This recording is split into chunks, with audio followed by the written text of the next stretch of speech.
Welcome to Argumentation and Debate at Texas A&M University. Today we're doing a Socratic Seminar where students have chosen to discuss in depth passive versus active learning. Let's see how it goes. So I'd argue that our side allows for a lot more compromise. Active learning, from my perception, would involve the entire classroom being reorganized, whereas I believe that lecture will always be necessary. Even in a comms class such as ours, we required a lecture to understand body language, public speaking, and valuable points to even get to this debate right now.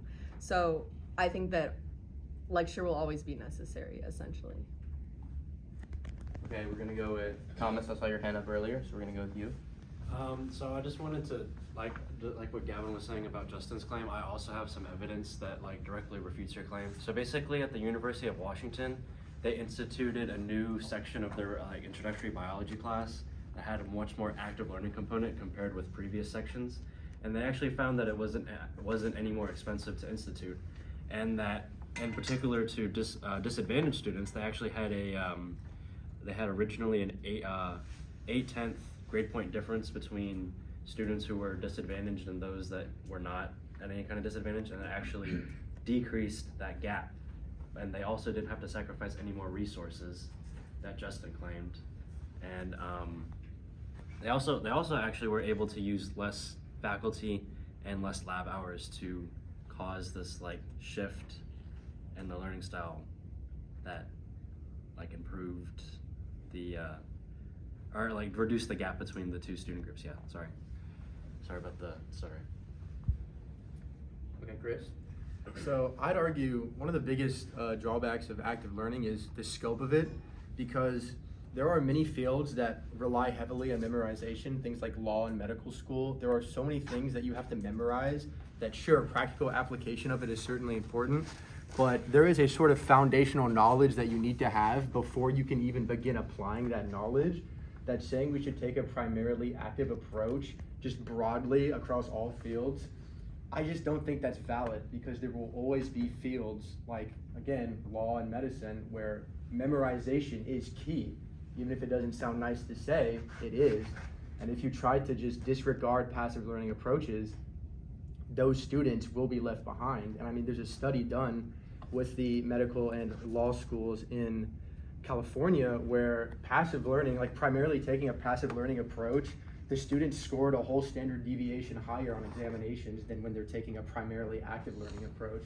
So I think that the applicability of passive is where it really outshines and sort of holds advantage over active. Okay, James. So I just took a look because I had seen before the article that Gavin brought up that lectures are, what was the exact wording? They are not only outdated but ineffective. So that study itself was not conducted by the authors of that article. That study was actually conducted on a meta-analysis of 225 different course results, which we have absolutely no input for how those course results were chosen, nor their subject matter, which I would argue is very important in terms of the difference between lecture and active learning. So you have these statistics which 1.5 times more likely, or 150%, there was only about a 10% actual difference in their average fail rates. And even then, this is again not including their subject matter. This is not including any reasonable info that the article itself includes. It's kind of like an off-the-top kind of reading, in my opinion, that doesn't show as much weighted information as we do believe. Now, to respond to an earlier point, this actually does also mention the fact that lecture has been the primary method of education in higher institutions of learning since the year 1050. 1050. Now, if it was really such a bad method, would it have still been around this long? Would it have still been this effective? Our oldest universities and our strongest universities are still lecturing. I ask, why is that if it's such a poor method of teaching? Okay, Lily. So you mentioned that we've been doing this since the beginning of time, but just because we do something doesn't mean that it's willing to change.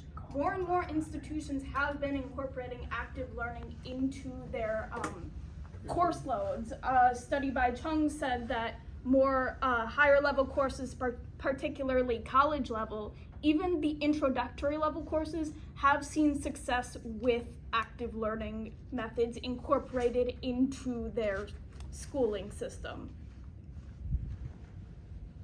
So I saw Ashley's hand up a while back, so we're going with Ashley. Avery, sorry, my bad. Ashley's right there.